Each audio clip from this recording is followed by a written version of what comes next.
नाम हरदा राजेश कुमार है। मैं गवर्नमेंट डिग्री कॉलेज चंचलगुड़ा के हिंदी विभाग में सहायक प्रोफेसर पद पर कार्यरत हूँ। आज हम जिस वीडियो लेसन को पढ़ने जा रहे हैं वह पाठ्यक्रम के अंतर्गत प्रथम वर्ष द्वितीय सेमेस्टर के अंतर्गत जो पाठ्य पुस्तक है जिसका शीर्षक है कथा सिंधु में संकलित कहानी सिलिया का हम अध्ययन करेंगे। आज हम सिलिया कहानी पढ़ने के पहले उस कहानी की लेखिका सुशीला टागमोरे जी के व्यक्तित्व एवं कृतित्व पर प्रकाश डालेंगे। सुशीला टागमोरे समकालीन प्रसिद्ध लेखिकाओं में एक है। उन्होंने डॉक्टर अंबेडकर की विचारधारा से प्रभावित होकर तथा वर्तमान और भविष्य की आवश्यकता को समझकर बाबा साहब के विचारों को अपनाया है। उनकी कहानियों के मुख्य पात्र दलित है। उनका मानना है कि दलित सनातन धर्मी पुराण पंथी बातों के चक्रव्यूह में फंसकर अज्ञान और भ्रम के अंधकार में भटक रहा है। दलितों के प्रति हो रहे अन्याय को उजागर करने और उनके विद्रोह को वाणी प्रदान करने में टागमोरे सफल हुई है। उनका साहित्य विविध आयामी रहा है। स्वाति बूंद और खारे मोती, यहाँ तुम भी जानो, तुमने उसे कब पहचाना, हमारे हिस्से का सूरज आदि उनके काव्य संग्रह है। रंग और व्यंग एकांकी संग्रह, नीला आकाश उपन्यास तथा शिकंजे का दर्द आत्मकथा प्रसिद्ध है। अनुभूति के घेरे, टूटता वहम और संघर्ष उनके प्रसिद्ध कहानी संग्रह है। उनकी रचना शक्ति को देखते हुए मध्य प्रदेश दलित साहित्य अकादमी द्वारा उन्हें विशिष्ट सेवा सम्मान से सम्मानित किया गया है। सिलिया कहानी एक तरह से नारी चेतना प्रदान कहानी है। इस कहानी में डॉक्टर सुशीला टागमोरे ने सिलिया नामक मुख्य पात्र के माध्यम से नारी का आत्मसम्मान के लिए किया गया संघर्ष दर्शाया है। युवा नेता सेठी जी द्वारा शूद्र वर्ण की लड़की से विवाह करने का विज्ञापन देने पर सिलिया सेठी जी के ढोंग के विरुद्ध आक्रोश प्रकट करती है। सेठ जी सिलिया से विवाह करना चाहते हैं। वहाँ सोचती है कि क्या वह इतनी लाचार है, क्या उसका कोई आत्मसम्मान नहीं, हमारा भी तो कुछ अहम भाव है। सेठी जी को हमारी जरूरत है, क्या हमें उनकी जरूरत है, जैसे प्रश्नों से वहाँ आक्रोश व्यक्त करती है और शादी का प्रस्ताव ठुकरा देती है। उसे लगता है कि दलितों के प्रति समाज की सोच बदलने के लिए उसे ही कुछ करना होगा। वह खूब पढ़ना चाहती है। आखिर एक दिन वह सिद्ध कर दिखा देती है कि यदि दलित अपने आत्मसम्मान को पहचान ले तो वे समाज में अपना विशिष्ट स्थान बना सकते हैं। ये अर्थात यहाँ पर हमने इसको पृष्ठभूमि के रूप में देखा है। और जहाँ सिलिया की हम जब बात करते हैं तो सिलिया उसे उसकी नानी प्यार से सिलियो कहती है और बड़े भैया उसे अपनी शिक्षा प्राप्त कर सुदबुद्ध के साथ उसका नाम शैलजा रखा था। माता पिताजी की वहाँ सिल्लो रानी थी। तो यहाँ पर हम देखते हैं कि भाई एक ऐसी घटना थी जहाँ पर जो सेठी जी का नाम आता है। सेठी जी ने विज्ञापन दिया था कि वहाँ शूद्र वर्ण की लड़की से विवाह करना चाहते हैं। सन 1970 की बात है। सिलिया 11वीं कक्षा में पढ़ रही थी। सांवली सलोनी, मासूम भोली, सरल व गंभीर स्वभाव वाली सिलिया स्वस्थ देह के कारण वह अपनी उम्र से कुछ ज्यादा ही लगती थी। लोग उसकी शादी के विषय में चर्चा करने लगते थे। उसी साल हिंदी अखबार नई दुनिया में एक विज्ञापन छपा, शूद्र वर्ण की वधू चाहिए। मध्य प्रदेश की राजधानी भोपाल के जाने माने युवा नेता सेठी जी अछूत कन्या के साथ विवाह करके समाज के सामने एक आदर्श रखना चाहते थे। उनकी केवल एक ही शर्त थी कि लड़की कम से कम मैट्रिक पढ़ी लिखी हो। गांव के बहुत से लोगों ने सिलिया के बारे में उसकी मां से बात करने की कोशिश की और कई लोगों ने गांव के बारे में सिलिया के बारे में यह बताना चाहा कि सिलिया पढ़ी लिखी है और इससे अच्छा सुअवसर उसे प्राप्त नहीं हो सकता है ये। और कुछ ने तो ये कह दिया कि सिलिया की माँ को तुम्हारी सिलिया मैट्रिक पढ़ रही, बहुत होशियार है, समझदार भी है, तुम उसका फोटो परिचय पता लिख करके भिजवा दो, तुम्हारी बेटी के भाग्य खुल जाएंगे, राज करेगी। सेठी जी बहुत बड़े आदमी हैं, तुम्हारी बेटी की किस्मत अच्छी होगी। यह बात सुनकर के सिलिया की माँ को थोड़ा सा अटपटा लगता है ये, और वहाँ कह देती है हर एक को, हाँ भैया जी, हाँ दादाजी, सोच विचार करेंगे। सिलिया के पढ़ने वाली सहेलियाँ उसे छेड़ती थी, हंसती थी, मगर सिलिया पर इस बात का कोई असर नहीं पड़ता था। उसे बड़ा अजीब लगता था, क्या कभी ऐसा भी हो सकता है ये? मतलब क्या भाई ऊंची जाति का व्यक्ति जो है, ये सुसंपन्न व्यक्ति जो है, शूद्र वर्ण की लड़की से विवाह कर सकता है क्या? क्या उसको खुश रख सकता है ये? ऐसे कई प्रश्न जो है सिलिया के मन में उमड़ कर आते थे, मतलब पैदा होते थे। इस विषय में घर में भी चर्चा होती थी, मतलब सेठी जी द्वारा जो प्रस्ताव रखा गया था कि भाई मैट्रिक पढ़ी लिखी शूद्र वर्ण की लड़की हो तो उसके साथ वो विवाह करना चाहते हैं ये। और इस विषय को लेकर के जब कई लोगों ने इनके बारे में, इनके सिलिया की विवाह के बारे में बात करनी चाहिए, तो इस विषय को लेकर के सिलिया के घर में भी चर्चा होने लगी। रिश्तेदार और पड़ोसी भी यही कहते थे, फोटो भिजवा दो, नाम पता लिखकर भेज दो। तब सिलिया की माँ अपने वालों को अच्छी तरह समझाकर कहती थी, नहीं भैया, यहाँ सब बड़े लोगों के चोचले हैं, आज समाज को और सबको दिखाने के लिए हमारी बेटी से शादी कर लेंगे। देखिए सिलिया की माँ गरीब है, परंतु उसको ये पता है कि भाई जो पैसे वाले लोग हैं वो गरीब लोगों से शादी करेंगे और वह समाज में अपने इज्जत पाने के लिए वो करेंगे एक और दिखेंगे एक और दिखाएंगे एक। आज समाज को और सबको दिखाने के लिए हमारी बेटी से शादी कर लेंगे और कल छोड़ दिया तो हम गरीब लोग क्या कर लेंगे? अपनी इज्जत अपने समाज में रहकर भी हो सकती है। देखिए सिलिया की माँ कितनी समझदार स्त्री है ये। उनकी दिखावे की चार दिन की इज्जत हमें नहीं चाहिए। हमारी बेटी उनके परिवार और समाज में वैसे मान सम्मान नहीं पा सकेगी। देखिए उसको ये पता है कि भाई अगर यदि हम अमीरों के घर में हमारी गरीब लड़की को देंगे तो वो लड़की को जो है उनके घर में उतना सम्मान और मान सम्मान नहीं मिल पाएगा, ना ही फिर हमारे घर की ही रह जाएगी। मतलब देखिए अगर यदि वो छोड़ देंगे तो हमारी लड़की हमारे घर की नहीं रह जाएंगी और उनके घर की नहीं रह जाएंगी, मतलब ना तो इधर की रहेगी ना तो उधर की, हमसे भी दूर कर दी जाएगी। हम तो नहीं देंगे अपनी बेटी को। देखिए उसको ये मालूम है कि भाई अपनी बेटी को हम ऊंचे घर में या ऊंचे पैसे वालों के घर में नहीं देना चाहेंगे। और यह बात जो है सिलिया की माँ चाहती है कि भाई हम इस तरह के दिखावे के करने वालों के बीच में हम नहीं जाएंगे। और यह कहती है हम भी उसको खूब पढ़ाएंगे लिखाएंगे, उसकी किस्मत में होगा तो इससे ज़्यादा मान सम्मान वहाँ खुद पा लेगी, अपनी किस्मत वहाँ खुद बना लेगी। और हम देखते हैं कि वह माँ जो है जिस तरह से अपनी बातों को यहाँ रखती है तो इस तरह से लगता है कि वहाँ जो है समाज के साथ जुड़ी हुई है, समाज के साथ अपने आप को जोड़े रखती है, या मालूम वहाँ जमीनी सच्चाई को जानती है कि भाई कौन व्यक्ति कैसे काम करता है ये। और सिलिया की बातें सुन करके सिलिया के मन में आत्मविश्वास जाग उठता है और सिलिया को वहाँ दिन भी याद। देखिए अब बताते हैं कि भाई सिलिया जब 12 साल की थी तो वह किस तरह से अपने मामी के लड़की के साथ में उच्च कुल के घर के लोगों के घर जब वहाँ पानी पीने गई थी तो वहाँ कुएं का पानी जो पिया था उसने, पानी पीने के बाद जो उसकी मामी की लड़की की जो हालत हुई थी मालती की, वहाँ जो घटना है सिलिया को बार बार उसके आंखों के सामने मानो एक चित्र के समान घूमते रहती है ये। और इस तरह से जो पानी पीने के लिए गई थी तो मामी का जो गुस्सा था और मालती का रोना देख करके सिलिया स्वयं को अपराधी महसूस कर रही थी।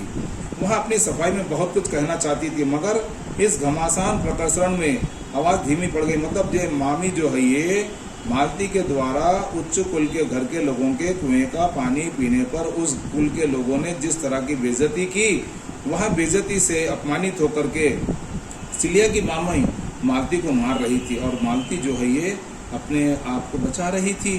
और एक तरह से मानो सिलिया ने साहस बटोरा और कहा, मामी मैंने तो मालती को मना किया था मगर वहाँ मानी नहीं। कहने लगी, जीजी प्यास लगी है, पानी पिएंगे। मैंने कहा कोई देख लेगा तो कहने लगी, अरे गर्मी की भरी दोपहरी में कौन देखने आएगा, बाजार से यहाँ तक दौड़ते आए हैं, प्यास के मारे दम निकल रहा है। देखिए उच्च कुल के अमीर घरों के लोगों के घर कुएं का पानी भी जब पीना इतना पाप माना जाता है तो क्या वो लोग हमारे जैसे गरीब लोगों के घर में विवाह करके क्या हमको सुख से रहने देंगे? और यहाँ मामी जो है कहती है कि भाई इस तरह से तुम लोगों ने जो कुछ किया वहाँ गलत किया ये। और सिलिया अपने पैरों के पास जमीन देखने लगी। सच बात यहाँ थी कि यहाँ बताया जाता है कि वहाँ कौन सी जगह पर क्या घटना घटी है ये। गाडरी मोहल्ले के जिस कुएं से मालती ने पानी निकाल कर पिया था वहाँ के बीच 20-25 कदम पर ही मामा मामी का मकान था, जिसकी रस्सी बाल्टी और कुएं को छूकर मालती ने अपवित्र कर दिया था। वहाँ औरत बकरियों के रेवड़े पालती थी। गाडरी मोहल्ले के अधिकांश घरों में भेड़ों बकरियों और पालने बेचने का व्यवसाय किया जाता था। गाडरी मोहल्ले से लगकर ही 8-10 भंगी जाति के मकान थे। सिलिया के मामा मामी यहीं रहते थे। और इस तरह से हम देखते हैं कि सिलिया गंभीर और धीर सरल स्वभाव की आज्ञाकारी लड़की है। इसके 1 साल पहले की बात है। देखिए, जब सिलिया 1 साल पहले की बात थी, सिलिया जब 5वीं कक्षा में पढ़ रही थी, उनके स्कूल से टूर्नामेंट में भाग लेने के लिए दूसरी तहसील को ले जाने के लिए उनके स्कूल ने व्यवस्था कर दी थी। और जब वहाँ पर जो लेकर गया तो वहाँ पर जो टूर्नामेंट हो रहा था, वहाँ पर सिलिया ने ऐसा खेल का प्रदर्शन किया कि सब लोग जो है आश्चर्यचकित रह गए। सिलिया पढ़ाई लिखाई में होशियार थी और वहाँ बहुत ही सूझबूझ से काम लेती थी। और जब वहाँ पर उनके स्कूल से वहाँ दूसरी तहसील जहाँ पर खेलकूद के लिए लेकर गया था, वहाँ पर उस खेलकूद की प्रतियोगिताओं में सिलिया ने लंबी दौड़ और कुर्सी दौड़ की प्रतिस्पर्धाओं में प्रथम आई थी और खो-खो टीम में भी उसी के कारण जीती थी। खेलकूद के जो शिक्षक थे, जिनका नाम था गोकुल प्रसाद ठाकुर जी, सिलिया से पूछे कि तहसील में तुम्हारे रिश्तेदारों का पता बता दो। तो सिलिया ने बताना चाहा कि भाई जो तहसील में जिस खेल कूद के लिए जहाँ पर लेकर जाया गया था स्कूल से, सिलिया ने कहा कि वहाँ शर्म के मारे कहने लगी, इस तहसील में तो मेरे कोई रिश्तेदार नहीं है। जबकि उस तहसील में भी जो है इसके कुछ रिश्तेदार वहाँ रहते थे।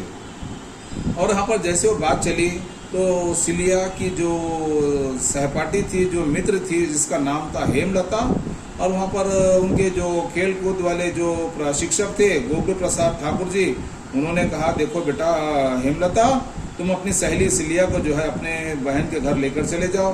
तो जिस तहसील में वहाँ पर जब खेलने के लिए गए थे, वहीं पर ही हेमलता की बड़ी बहन का ससुराल हुआ करता था। और जब सिलिया जो है हेमलता के साथ उसकी बहन के ससुराल के घर पहुंची, और जब वहां पर पहुंचने के बाद उसकी बहन की सास ने हेमलता को पीने के लिए पानी दे दिया। पर जैसे उसने पानी का गिलास लेकर के सिलिया के हाथ में देना चाहा, उससे पहले वह यह जानना चाहती थी कि सिलिया, तुम्हारा नाम क्या है, तुम कहाँ रहती हो और तुम्हारी जाति का पता क्या है। तो सिलिया ने जैसे ही बताया कि भाई मैं अपनी जाति का पता बताया उसने, और कहा कि भाई भले तुम्हारे यहाँ आस पड़ोस में कोई लोग रहते हैं ये। तो सिलिया ने कहा कि हाँ रहते हैं माँ जी। तो बोले जैसे उसने बताया कि भाई आस पड़ोस में जो भंगी जाति के लोग हैं, और उसकी बहन की सास जो बूढ़ी माँ थी, उसने जैसे सुना कि भाई ये लड़की तो जो है निम्न जाति की है, ये दलित परिवार की लड़की है ये, और उसने उस सिलिया को जो पानी का गिलास देने के लिए आगे बढ़ाया था, वो पानी का गिलास भी उसने उससे दूर कर लिया। और एक तरह से मानो सिलिया के दिल पर बहुत ही गहरा धक्का लगा ये कि बोले हम क्या, दलित होना पाप है, श्राप है, अभिशाप है, जो हमारे कुल को, हमारी जाति को देख करके लोग हमको पानी पीने से भी मना कर देते, पानी देने से भी अपने आप को रोक लेते हैं ये। और इस तरह से सिलिया जो है ये समझने लगी है कि भाई लोग जो है हमसे कितनी नफरत करते हैं ये। और उसी दिन यहाँ पर जो शाम को भी एक साथ गांव लौटेंगे, लेखक ने, शिक्षक ने कह दिया कि शाम को गांव लौटेंगे। परंतु जो घटना हेमलता के बहन के ससुराल के घर में जो घटी है, वहाँ घटना जो है एक तरह से सिलिया के मन को जो है बार बार धिक्कार रही थी कि मैंने क्यों किया ऐसा। क्योंकि मौसी जी चाहती तो वो मुझे जाति का नाम पूछे बगैर पानी देती, परंतु उस समय में जाति प्रथा का कितना बोलबाला था कि लोग जो है ऊंच और नीच, अमीर और गरीब में कितना अंतर बनाए रखना चाहते हैं ये। और इस तरह से सिलिया जो है वहाँ पर से पानी तो मिला नहीं, परंतु जो मौसी जी थी उसने क्या किया है, अपने घर के एक लड़के को साइकिल के द्वारा जो है सिलिया को उसके मामा मामी के घर पहुँचा दिया। और सिलिया को लगा कि क्या हम दलित सच में भी हम इतने ही श्रापित है, क्या हमको इतना नीच नज़र से क्यों देखा जाता है ये। तो एक तरह तो हम लोगों ने देखा है कि जो मालती की जो घटना थी, जो कुएं के पास पानी पीने के लिए गई और वहाँ पर जो है मालती की मामी ने उसको इतनी मार मारी है कि वो मार को देख करके सिलिया का मन भी एकदम थोड़ा सा घबरा गया। और जो दूसरी घटना थी जो हम लोगों ने देखा है कि भाई उनके स्कूल से जो है दूसरी तहसील में खेल कूद के लिए जब लेकर गए तो वहाँ पर सिलिया की जो प्रतिस्पर्धाएं हुआ करती थी जिसमें वो भाग ली थी, जैसे कबड्डी है या फिर भाग दौड़ है, ये लंबी दौड़ है, कुर्सी है, वो जब प्रथम आई थी। और जिस तरह से उनके शिक्षक ने समझा था कि यह खेल कूद की प्रतियोगिता शाम तक चलेगी, परंतु सिलिया की जो प्रतिस्पर्धाएं थी वह जल्दी हो गई, इसलिए उन्होंने कहा कि देखो बेटा और कुछ लड़कों के भी प्रतिस्पर्धाएं होने वाली है और हम सब मिल करके शाम के समय अपने गाँव को, अपने तहसील को चले जाएंगे। और इस तरह से हमने ध्यान में आप देखते हैं कि सिलिया जो है किस तरह से किन किन घटनाओं को सहने के बाद भी वह अपने आप को कभी कमजोर बनाना नहीं चाहती है। समय के साथ साथ सिलिया का स्वभाव चिंतनशील बनता जा रहा था। परंपरा से अलग नए नए विचार उसके मन में आने लगे। वहाँ सोचती थी, आखिर मालती ने ऐसा कौन सा जुर्म किया था? प्यास लगी थी, पानी निकाल कर पी लिया। फिर वहाँ हेमलता की मौसी के बारे में सोचती है कि क्यों उसने मुझे पानी नहीं दिया। और वहाँ पर अब देखती है कि भाई ये उच्च वर्ग के जो वर्ण के लोग हैं, ये नवयुवक, क्या वो सच में भी शूद्र वर्ण की लड़की के साथ विवाह करके क्या उसके साथ जीवन बिताना चाहते हैं? नहीं, ऐसा हो ही नहीं सकता। इस तरह के कई विचार उसके मन में आया करते थे। तो यहाँ जानती है, वो समझती है कि जनता का नेता जाति भेद मिटाने के लिए शूद्र वर्ण के अछूत कन्या से विवाह, समाज के सामने एक आदर्श रखने की बात। यहाँ सेठी जी महाशय का ढोंग को समझ में आ गया सिलिया को। ये सेठी जी जो है सच में विवाह नहीं करना चाहते, बल्कि ये ढोंग करना चाहते हैं। ये आडंबर है या सचमुच में समाज की परंपरा को बदलने वाले, सामाजिक सेवा की क्रांति लाने वाले महापुरुष है? कई प्रश्न इसके मन में उठते। उसके मन में यहाँ भी विचार आया कि अगर उसे अपने जीवन में ऐसे किसी महापुरुष का साथ मिला तो वहाँ अपनी जाति समुदाय के लिए बहुत कुछ कर सकेगी। लेकिन क्या कभी ऐसा हो सकता है? देखिए कितने प्रश्न उसके मन में बार बार उठते जाते हैं। यह प्रश्न उसके मन से हटता नहीं था। साथ ही माँ के यथार्थपूर्ण अनुभवी कथन जो उसे विश्वास था। मध्य प्रदेश की जमीन में 1970 तक ऐसी फसल नहीं उगी थी जो एक छोटे से गांव की अछूत माने जाने वाली भोली भाली लड़की के मन में ऐसा विश्वास जगा सके। देखिए जो दलित जाति पर जिस तरह के अत्याचार शोषण हो रहे थे, इस मध्य प्रदेश की एक छोटी सी लड़की के मन में इस तरह के विचार आना बहुत बड़ी बात है ये। और दूसरा यहाँ पर मानती है कि भी हम किसी भी हाल में रहे हम, पर हमें किसी की दया पर रहना हमको अच्छा नहीं लगता ये। और वहाँ पर ये मानती है कि हम दूसरों के खेल के शतरंज के मोहरे ना बने। और ये मानती है कि हम बैसाखियों पर चलते हुए जीना नहीं चाहती है ये। और ये मानना चाहती है आत्मसम्मान रहित जीवन बेकार है ये। हमें जीना है तो हमें अपने स्वाभिमान के साथ जीना चाहिए। हमारी ज़रूरतें बहुत हो सकती है, पर हम किसी के सामने हाथ ना फैलाएं। इस तरह सिलिया ने मन ही मन यहाँ दृढ़ निश्चय किया कि मैं बहुत आगे तक पढ़ूंगी, पढ़ती रहूंगी, उन सभी परंपराओं के मूल कारणों को पता लगाऊंगी जिन्होंने हमें समाज में अछूत बना दिया है। मैं विद्या, बुद्धि और विवेक से अपने आप को ऊंचा साबित करके रहूंगी। किसी के सामने झुकूंगी नहीं, ना ही कभी अपना अपमान सहन करूंगी। सिलिया मन ही मन इन बातों का चिंतन मनन करने लगी। एक दिन अपनी माँ और नानी के सामने उसने दृढ़ निश्चय के साथ कहा, मैं शादी नहीं करूंगी, मुझे बहुत आगे तक पढ़ना है। माँ और नानी अपनी बेटी को ध्यान से देखते रह गई। नानी खुश होकर बोली, शादी हो या ना हो, मगर तू पढ़ाई खूब पढ़ना, इतनी बड़ी बन जा, बड़ी जात के लोगों के बराबर सब तेरा सम्मान करने लगे। माँ मन ही मन मुस्कुरा रही थी और सोच रही थी, मेरी सिल्लो रानी को मैं खूब पढ़ाऊंगी। अछूत कन्या के साथ विवाह के विज्ञापन के साथ सिलिया की आंखों में वहाँ घटना बार बार तैर जाती थी। जब प्यास से उसका कंठ सूख रहा था और उसकी ओर बढ़ता हुआ पानी का गिलास एकाएक इसलिए वापिस हो गया कि वहाँ अछूत है, हिंदू होते हुए भी हिंदू नहीं है। प्यास ने उसे उतना विचलित नहीं किया था जितना इसका अपमान हुआ था। कौन जात है, पूछा गया सवाल उसके कानों में निरंतर हथौड़े मारता रहता था। कुत्ता बिल्ली उस घर के बेरोक तक आ जा सकते थे, पर दहलीज पर ही हमारे इशारे पर रोक दिया गया।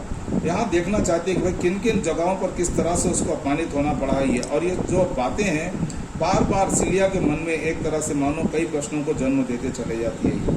और सिलिया जो है वो एक तरह से माने खून का घूंट पी करके रहने के लिए मजबूर हो जाती है, परंतु वो अपने आप को किसी भी हालत में समझौता करके किसी के सामने गिड़गिड़ाने या किसी के दया पर रहने के लिए तैयार नहीं थी। और सिलिया के मन में यहाँ भी प्रश्न उठता था कि जाति भेदभाव की प्रताड़ना के दुख कब तक भोगने पड़ेंगे, कदम कदम पर अपमान के घुट पीने कब तक पड़ेंगे। यहाँ सब सोच कर उसके मस्तिष्क की नसें फड़कने लगती थी। कैसे बदला जा सकता है इस हालत को, कैसे हम अपनी इज्जत और बराबरी का दर्जा पा सकते हैं ये। और झाड़ू हम वक्त यहाँ तो जानवरों से बदतर जीवन कायम रखने के लिए हमारे लिए दुष्चक्र है ये। किसने थमा दी हमारी जाति के हाथों में ये झाड़ू। इस समाज में पैदा होना नहीं होना तो हमारे हाथ में नहीं था, परंतु इस अपमानजनक गुलामी के चिन्ह को छोड़ना तो हमारे हाथ में है। हम यहाँ कर सकते हैं ये। वहाँ दृढ़ता से सोचने लगी, हाँ हम जरूर कर सकते हैं ये। उसकी आंखों में एक चमक थी। हीनता और दीनता के भाव को तो उसने कब के जाने खो चुका था। वहाँ मन ही मन सोच रही थी, झाड़ू नहीं चाहिए हमें, हमें तो कलम चाहिए। हाँ, कलम ही उनके समाज का भविष्य बदलेगी। उसने सोचा, वहाँ खूब पढ़ेगी, सम्मान के उच्च शिखर पर पहुँचेगी। वहाँ एक चिंगारी है जो मशाल बन करके अपने समाज की प्रगति के मार्ग को प्रकाशित करेगी। सिलिया ने तय किया कि वहाँ जीवन भर कोशिश करेगी कि समाज इन सब बातों को समझे, उनके मर्म को जाने, सम्मान और अपमान के भेद को समझे और सही रूप से सम्मानित होकर के हकदार बने। जहाँ चाह होती है वहाँ राह खुद बनने लगती है। ये बात सच है। ये यदि मन में दृढ़ निश्चय हो तो कठिन से कठिन रास्ता भी पार किया जा सकता है। ये समय बदलता रहता है, लोग उसकी रफ्तार को समझ नहीं पाते। जो लोग इस बात को समझ जाते हैं वह समय के साथ चलते हुए अपनी मंजिल भी पा लेते हैं। सिलिया समय के साथ कदम से कदम मिलाकर चलने लगी। उसने अपनी मंजिल को जान लिया था। वहाँ देश के कोने कोने में जाकर सामाजिक जागृति का कार्य करने लगी। जब हम सिर्फ अपने लिए सोचते हैं तब अपने दायरे तक सीमित रहते हैं। ये जिनका सोच का दायरा बड़ा होता है वे जात बिरादरी, समाज और देश की सीमा से भी ऊपर उठ जाते हैं। सिलिया अपनी बिरादरी के साथ उन सबके लिए सोचने लगी है जो सामाजिक विषमता, छुआछूत, भेदभाव, अन्याय, अत्याचार और शोषण से पीड़ित है। ये जो अधिकारों से वंचित है, ज्ञान से वंचित है, जो अपने इतिहास, अपने वर्तमान और भविष्य से अनजान है। लगभग 20 वर्ष के बाद जो परिवर्तन आया है वह हमें देखने लायक है। ये देश की राजधानी के सबसे प्रख्यात सभागृह में एक प्रतिष्ठित साहित्य संस्था द्वारा एक महिला को सम्मानित किया जा रहा था। दलित मुक्ति आंदोलन की सक्रिय कार्यकर्ता, विदुषी, समाज सेवी, कवयित्री, साहित्य जगत की प्रसिद्ध लेखिका जो थी वह और कोई नहीं बल्कि यह तो सिलिया ही थी। मंत्री महोदय ने शाल, सम्मान पत्र, सम्मान स्मृति चिन्ह और पुष्पमाला से उस महिला मतलब यहाँ पर हमारे सामने जो है सिलिया है, ये सम्मान किया। तालियों की गड़गड़ाहट के बीच में स्वागत किया गया। स्वागत के उत्तर में महिला ने अपना भाषण प्रारंभ किया। सुंदर सरवर्ण एक युवती तत्परता से उसके पीछे तस्तरी लिए शीतल जल का गिलास आदर भाव से खड़ी थी। भाषण देते हुए बीच में 2 घूंट पानी पीकर महिला पुरानी स्मृतियां, यहाँ महिला और कोई नहीं है बल्कि हमारे सामने यहाँ सिलिया ही है जो पुरानी घटनाओं को याद करते हुए सोचती है कि भाई सवर्ण के कुछ लोग ऐसे थे जो हम पर अत्याचार कर रहे हैं, परंतु आज इस दिन सवर्ण से जुड़ी हुई एक लड़की हमारे लिए पानी का ग्लास लेकर हमारी सेवा में खड़ी हुई है। ये उसने फिर गर्व के साथ अपने आसपास देखा, सामने बैठे विशाल जनसमूह को देखा और परिवर्तनवादी विचारों में परिपूर्ण अपना भाषण जारी रखा। वह महिला और कोई नहीं थी बल्कि वह महिला तो सिलिया ही थी। इस तरह से सिलिया ने अपने विचारों में, अपने स्वभाव में परिवर्तन लाया, खूब पढ़ी और उसने अपने समाज सेवा के काम को उसने सफलता के साथ निभाया। यह कहानी लेखिका का सबसे अच्छा और सुंदर हमको संदेश है कि हमें सदा जो है सबके साथ मिलजुल कर रहना चाहिए, जाति पाति के भेदभाव से हमें बचना चाहिए, समाज में सबका कल्याण हो, सबका भला हो, सबके लिए हम शुभ कार्य करने के लिए सदा तत्पर रहे। यह कहना हमारे लिए बहुत ज़रूरी है।